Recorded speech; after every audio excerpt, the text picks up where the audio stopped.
आ गया है वो शाहकार, लेकिन सितम यह है कि दिली ख्वाहिशें पूरी नहीं हो सकी। इमरान खान नाअहल हुए, ना तहरीक इंसाफ पर पाबंदी लगी, लेकिन दिले नादां फिर भी खाक से शोले निकालने के लिए जुस्तजू में है। पीडीएम वाले इस फैसले को लेकर यह दावा कर रहे हैं कि साबित हो गया कि इमरान खान यहूदी एजेंट है और भारतीय और यहूदी फंडिंग से पाकिस्तान में इंतशार तबाही इनका एजेंडा है। सब्सक्राइब करें और बेल दबाएं ताकि कोई खबर रह न जाए। आज के प्रोग्राम में बात होगी हेलीकॉप्टर हादसे में जाम शहादत नोश करने वाले फौजी अफसरान और एहलकारों की, इलेक्शन कमीशन के ममनुआ फंडिंग फैसले के असरात क्या हो सकते हैं और माजी में फॉरेन फंडिंग से सियासतदान क्या क्या गुल खिलाते रहे। खबर यह है कि जिसका था कुछ दिल जलों को शिद्दत से इंतजार, आ गया है वो शाहकार, लेकिन सितम यह है कि दिली ख्वाहिशें पूरी नहीं हो सकी। इमरान खान नाअहल हुए, ना तहरीक इंसाफ पर पाबंदी लगी, लेकिन दिले नादां फिर भी खाक से शोले निकालने के लिए जुस्तजू में है। मेरा इशारा इलेक्शन कमीशन की तरफ से सुनाए गए पीटीआई ममनुआ फंडिंग फैसले और इस पर पीडीएम और हुकूमती रद्द-ए-अमल की तरफ है। पीडीएम वाले खुशी के शादियाने बजा रहे हैं, शोर मचा रहे हैं। गलतफहमी यह है कि ऐसा करके वो आवाम की तवज्जो महंगाई के तूफान से हटा सकेंगे। इमरान खान सादिक व अमीन नहीं रहे, ये शोर मचाकर अपनी नातजुर्बाकारी को छुपा सकेंगे।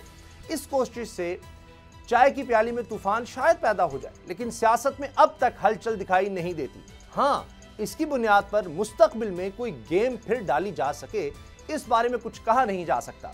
फैसले के मुख्तलिफ हिस्सों पर बहस में नए नए नुक्ते उठाए जा रहे हैं। एक नुक्ता जो सामने आया वो ये कि बैनुल मुल्क मुकीम पाकिस्तानी ने, जिसकी बीवी भारतीय निजात खातून है, इसने तहरीक इंसाफ को अपने और बीवी के जॉइंट अकाउंट से $27,500 भेजे। इलेक्शन कमीशन ने जॉइंट अकाउंट होने के बायस $27,500 में से आधी रकम को ठीक और आधी $13,750 को ममनुआ करार दे दिया। यह है ममनुआ फंडिंग। इस पर पीटीआई रहनुमा शहबाज गिल ने यह फप्ती कसी कि इस फैसले की रूह से शुएब मलिक और सानिया मिर्जा के आधे असासे जायज हैं और आधे असासे ममनुआ हैं।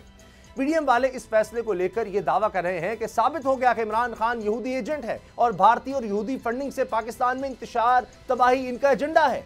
सच यह है कि बुग़्ज़ इमरान और पीटीआई में ये खुद साख्ता दानिश्वर बहुत दूर की कोड़ी लाए हैं।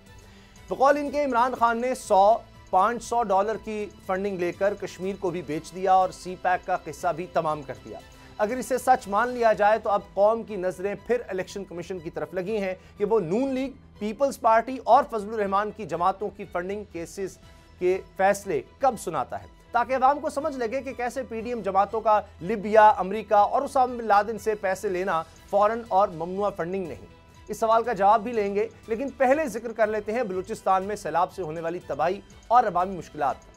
मुश्किल की इस घड़ी में जबकि रहबर सियासी लड़ाई में मसरूफ है, वहीं पाक फौज सैलाब ज़दगान की मदद के लिए मैदान में मौजूद है। ये सच है कि जब भी कौम पर मुश्किल वक्त आया, पाक फौज ने जानों के नजराने पेश करके नई तारीख रकम की। कल बलूचिस्तान में सैलाब ज़दगान की मदद करने वाला पाकिस्तान आर्मी का हेलीकॉप्टर हादसे का शिकार हो गया। फ्लड रिलीफ कामों की निगरानी करते हुए commander 12 core lieutenant general Sarfaraz Ali और 6 अफसरान ने शहादत को गले लगा लिया। अल्लाह ताला तमाम शहदा के दर्जात बुलंद फरमाए। राह हक के इन शहीदों को बोल न्यूज़ की पूरी टीम सलाम अकीदत पेश करती है। सब्सक्राइब करें और बेल दबाएं ताकि कोई खबर रह न जाए।